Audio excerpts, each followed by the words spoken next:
Assalamualaikum warahmatullahi wabarakatuh.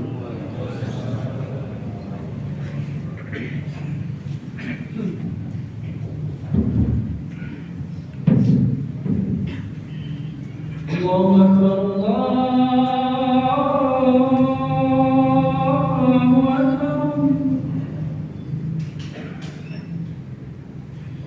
Allahu Akbar.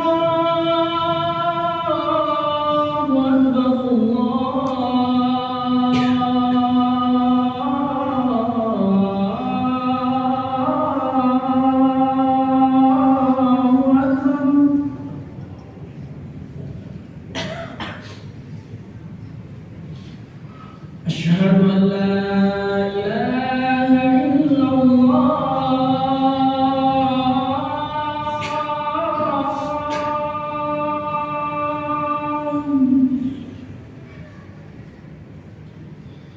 Asyhadu an la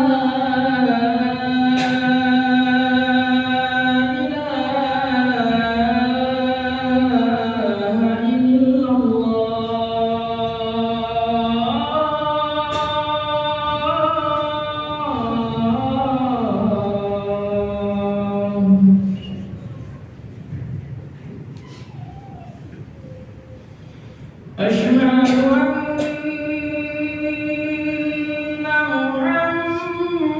محمدًا رسول الله.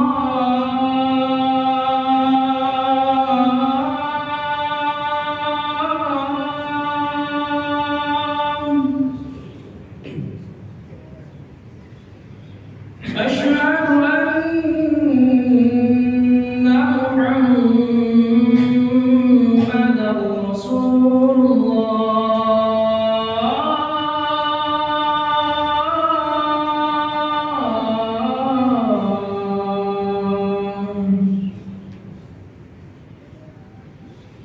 حي على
Allahu Akbar,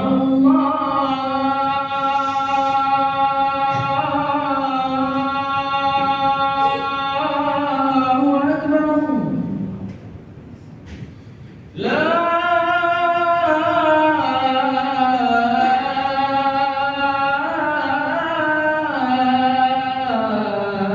ilaha illallah.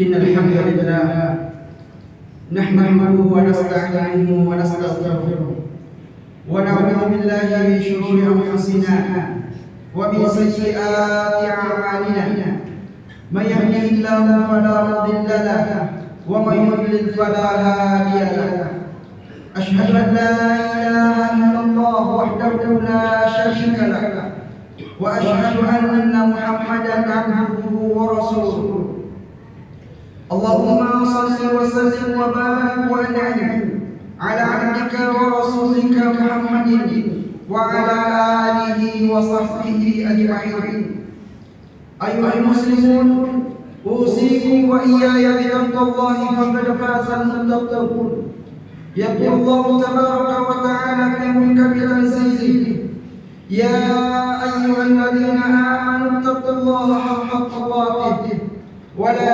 تموتن إلا وأنتم مسلمون يا أيها الذين آمنوا اتقوا الله وقولوا قولا سديدا يصلح لكم أعمالكم ويغفر لكم ذنوبكم ومن يطع الله ورسوله فقد فاز فوزا عظيما فإن أصدق الحديث كتاب الله وخير الهدى هدى محمد صلى الله عليه وسلم وشر الأمور محدثاتها فإن كل محدثة بدعة وكل بدعة ضلالة وكل ضلالة في النار. Amma ba'du, sidang jemaah Jumat yang dimuliakan Allah Subhanahu wa taala.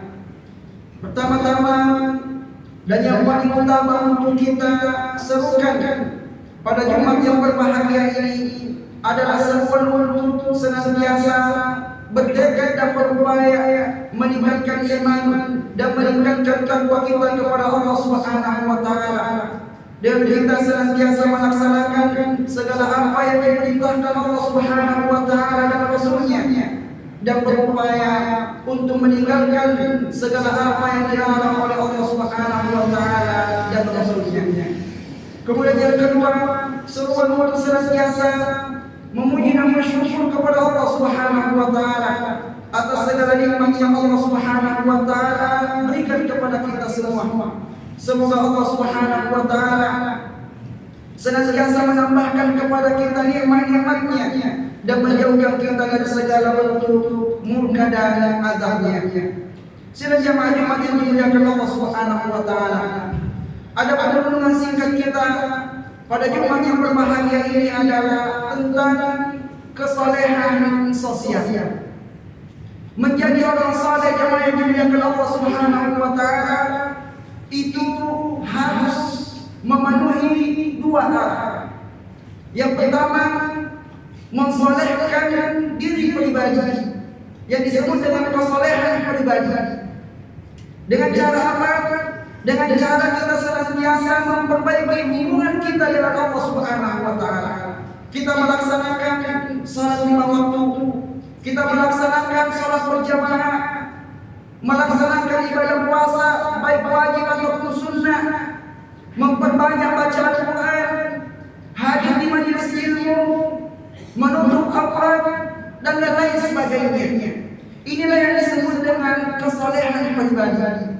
Yang dapat dari semua apa yang kita lakukan itu hanya untuk memperbaiki diri pribadi kita dengan Allah Subhanahu wa taala.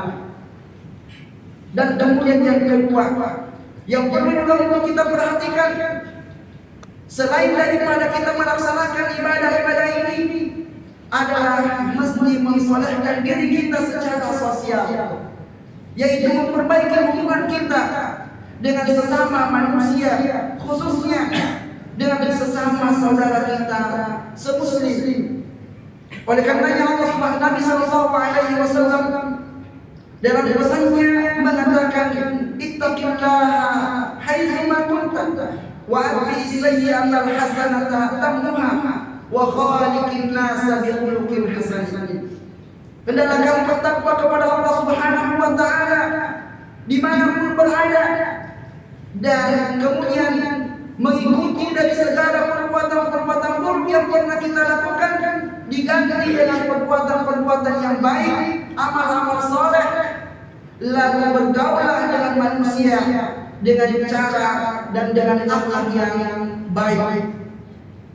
Mungkin jemaah yang dimuliakan Allah Subhanahu wa taala, untuk wasiat takwa kepada Allah Subhanahu wa taala, Banyak di kalangan kita yang sudah sadar dan sudah mulai patuh dengan segala apa yang diperintahkan Allah Subhanahu wa taala dan menjauhi segala apa yang dilarang oleh Allah Subhanahu wa taala. Apalagi kita baru saja keluar dari bulan Ramadan, di mana di bulan Ramadan betul-betul kita berupaya memperbanyak segala amal ibadah kepada Allah Subhanahu wa taala dengan harapan kita keluar dari bulan Ramadan menjadi pribadi-pribadi yang bertakwa kepada Allah Subhanahu wa taala. Namun sisi yang lain yang perlu dan tak kalah pentingnya untuk kita juga mengupayakan dalam diri kita, yaitu soleh secara sosial. Sebab ketika kesolehan secara sosial ini diabaikan, maka bisa saja amalan-amalan yang kita lakukan dalam rangka untuk mensolehkan diri pribadi ditolak dan tidak diterima di sisi Allah Subhanahu wa taala. Mari kita merenungkan beberapa hadis Nabi sallallahu alaihi wasallam yang menerangkan tentang hal ini. Diriwayatkan oleh sahabat Abu Hurairah radhiyallahu anhu, qala, dia berkata, qila lin Nabi sallallahu alaihi wasallam, pernah dikatakan dan dilaporkan kepada Nabi sallallahu alaihi wasallam dengan mengatakan, ya Rasulullah, inna fulana taqumul lail wa tasumun nahar wa taf'al wa tatasaddaq. Ya Rasulullah, ada seorang wanita di malam hari banyak melaksanakan sholat malam, sholat tahajud tak pernah dia tinggalkan di malam hari. Wa tasumun nahar, di siang hari dia banyak melaksanakan ibadah puasa. Wa taf'al kaza, dia banyak melakukan ibadah-ibadah yang lain. Wa tatasaddaq, dia banyak mengeluarkan sedekah. Namun bagaimana kesolehan sosialnya? Dia mengatakan, walakin tu'ti jiranaha bilisaniha. Namun wanita ini, ya Rasulullah, dia sering mengganggu tetangganya dengan lisannya.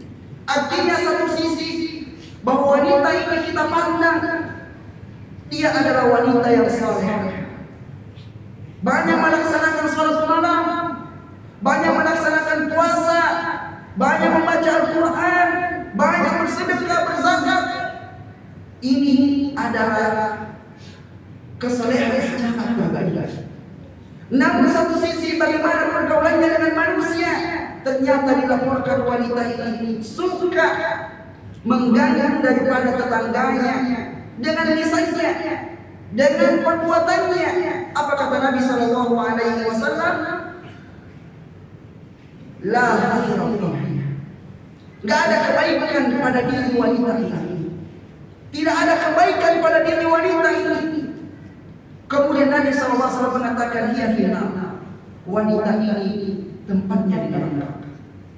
Kemudian berikutnya dilaporkan lagi, wa qalu, dan kemudian para sahabat berkata lagi, ya Rasulullah, wahai Rasulullah, wa fulana tusalli al-maktubah wa tatasaddaqu bi asfar wa la tu'zi ahadan. Ya Rasulullah, ada juga seorang wanita yang dia hanya melaksanakan salat 5 waktu, adapun salat-salat sunnahnya sedikit. Wa tatasaddaqu bi asfar min al-yad, dia pun kalau bersedekah, sedekahnya sedikit, tidak banyak, tidak seperti dengan wanita yang pertama. Namun wala tu'zi ahadan, tapi wanita ini, ya Rasulullah, dia tidak pernah menyakiti, mengganggu seorang pun. Kesolehannya secara sosial baik, namun kesolehannya secara pribadi dia tidak banyak melaksanakan berbagai macam ibadah kepada Allah Subhanahu wa taala. Hampir-hampir dia hanya mencukupkan dirinya dengan hal-hal yang wajib saja. Adapun yang sunnah-sunnah banyak dia tinggalkan. Lalu kemudian apa kata Nabi sallallahu alaihi wasallam? Hiya fil jannah. Wanita ini dia masuk surga. Maka bisa kita memahami dari hadis ini, jemaah yang dimuliakan Allah Subhanahu wa taala, bahwa mensolehkan diri secara pribadi dengan memperbanyak amal ibadah kepada Allah Subhanahu wa taala, dan kita hanya fokus pada itu, lalu kemudian kita abaikan hubungan kita dengan sesama manusia, maka bisa saja amalan-amalan baik kita itu berupa ibadah, salat, sedekah, zakat, puasa dan yang lainnya bisa saja itu ditolak di sisi Allah Subhanahu wa taala dan tidak berguna sama sekali. Bagaimana bisa? Ada hadis yang lain yang lebih jelas dari ini, di mana Nabi sallallahu alaihi wasallam bersabda, "Atadruna man muflis?"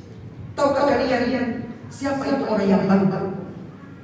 Qalu al-muflisu fina man la dirham lahu wa la mata'. Lalu kemudian para sahabat menjawab, orang yang bangkrut di antara kami itu adalah orang yang tidak memiliki uang dan tidak memiliki harta. Itulah orang yang bangkrut.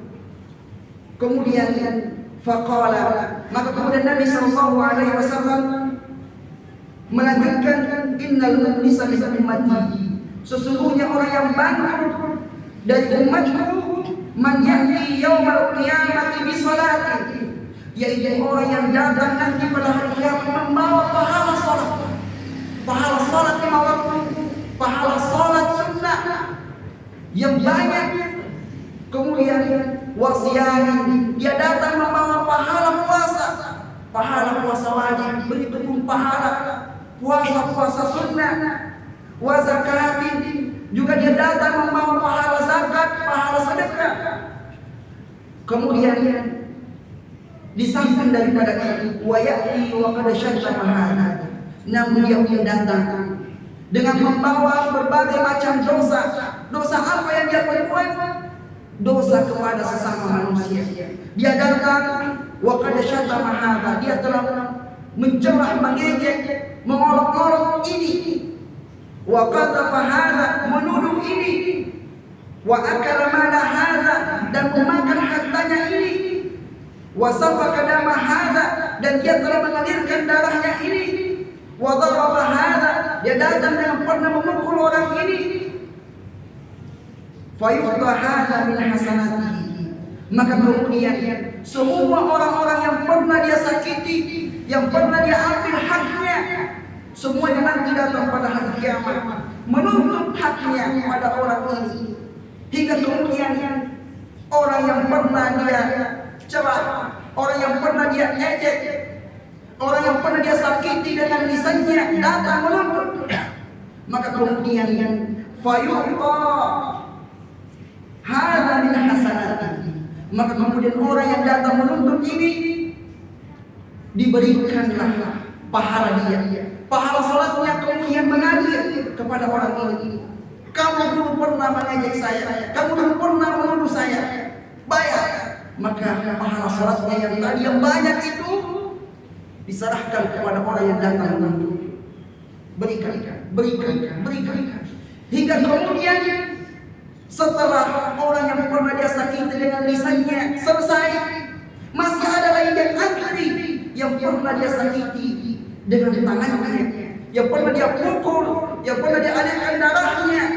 Kemudian dia berbaris, mereka datang satu-satu menuntut. Maka kemudian pahala puasanya dipakai membayar, pahala sedekahnya dipakai membayar, pahala baca Al-Qur'annya semua dipakai membayar. Hingga apa?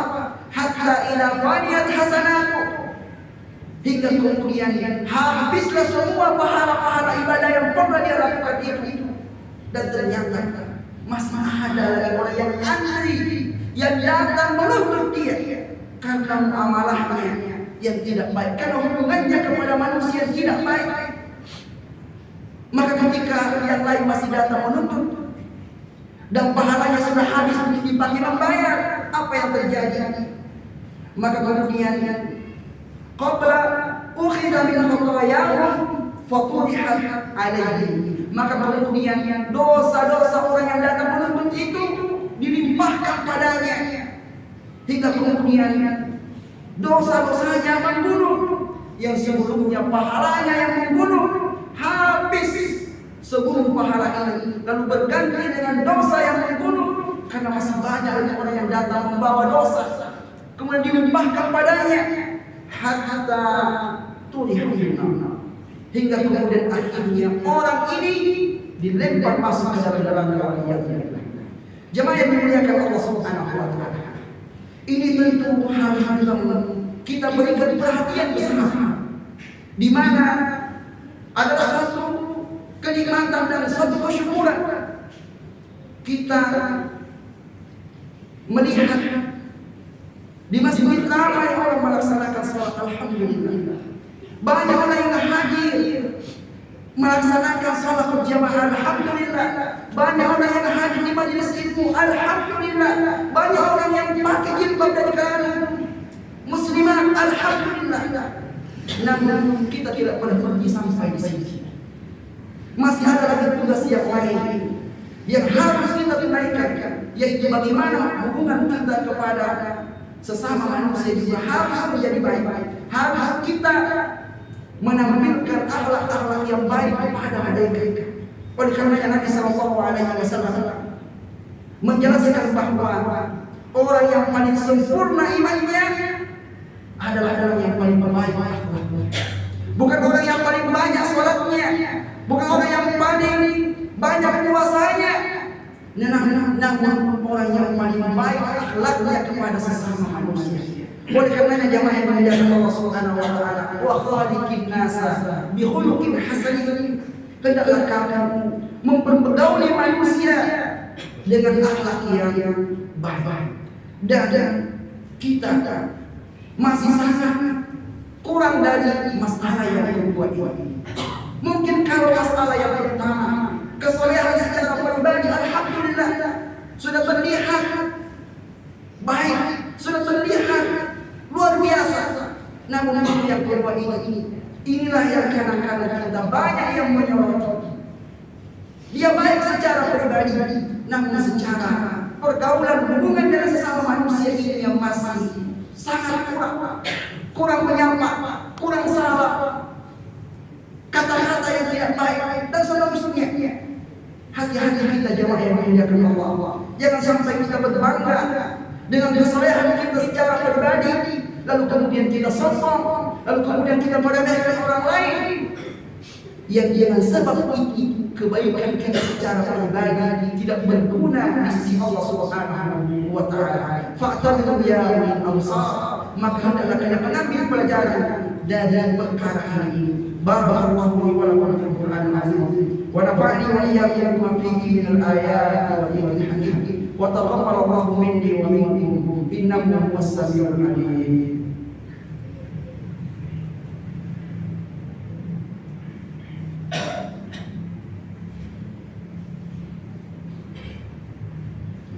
Alhamdulillah hamdan katsiran kama hamdan yuwafi ni'amahu wa yukafi mazidah. Ya Rabbana lakal hamdu kama yanbaghi li jalali wajhikal karim wa 'azimi sultanik. Asyhadu an la ilaha illallah wahdahu la syarika lah wa asyhadu anna Muhammadan 'abduhu wa rasuluh. Ya ayyuhalladzina amanu taqullaha haqqa tuqatih wa la tamutunna illa wa antum muslimun. Amma ba'd. Sila jemaah yang dimuliakan Allah Subhanahu wa taala. Setelah kita keluar dari bulan Ramadan ini, kadang-kadang ada orang yang lebih jauh lagi dibanding apa yang telah kita sebutkan sebelumnya. Ada orang setelah dia keluar dari bulan Ramadan, kebaikan-kebaikan dan amal ibadah yang dia lakukan di bulan Ramadan masih mampu dia mempertahankan setelah dia keluar dari bulan Ramadan. Alhamdulillah. Namun ada orang setelah dia keluar dari Ramadan, kesolehan pribadinya saja sulit untuk dia pertahankan, apalagi kesolehan secara sosial. Ada juga jemaah yang dimuliakan Allah Subhanahu wa taala, orang hanya memperhatikan kesolehan sosial, namun kesolehan secara pribadi hubungannya dengan Allah Subhanahu wa taala rusak. Maka mau tak mau dua hal ini benar-benar harus kita seimbangkan antara hubungan kita dengan Allah Subhanahu wa taala yang dekat dengan hablum minallah, ini harus kita perbaiki karena inilah yang paling utama. Kemudian satu sisi juga hak minan nas harus kita juga perhatikan dengan baik, karena ternyata dua hal ini akan saling terkait dan tidak bisa kita hanya mengambil salah satu di antara keduanya. Summa sallu wa sallimu ala nabiyyikum fa inna Allah amarakum bis salati was salami ala nabiyyi fa qala ta'ala inna Allah wa malaikatahu yusalluna ala nabi ya ayyuhalladzina amanu sallu alaihi wa sallimu taslima.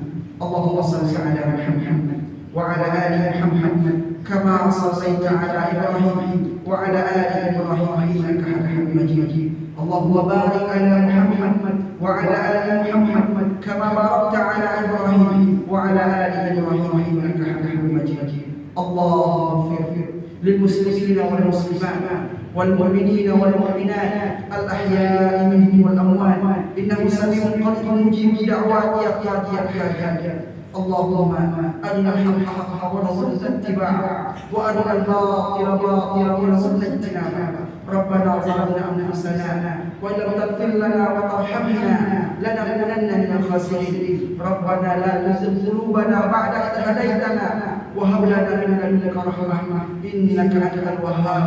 ربنا هب لنا من أزواجنا وذرياتنا قرة أعين واجعلنا للمتقين إماما. اللهم آت نفوسنا تقواها وزكها أنت خير من زكاها أنت وليها ومولاها. اللهم حبب إلينا الإيمان وزينه في قلوبنا وكره إلينا الكفر والفسوق والعصيان واجعلنا من الراشدين. ربنا آتنا في الدنيا حسنة وفي الآخرة حسنة وقنا عذاب النار. وصلى الله على نبينا محمد وعلى آله وصحبه وسلم والحمد لله رب العالمين. وأقم الصلاة.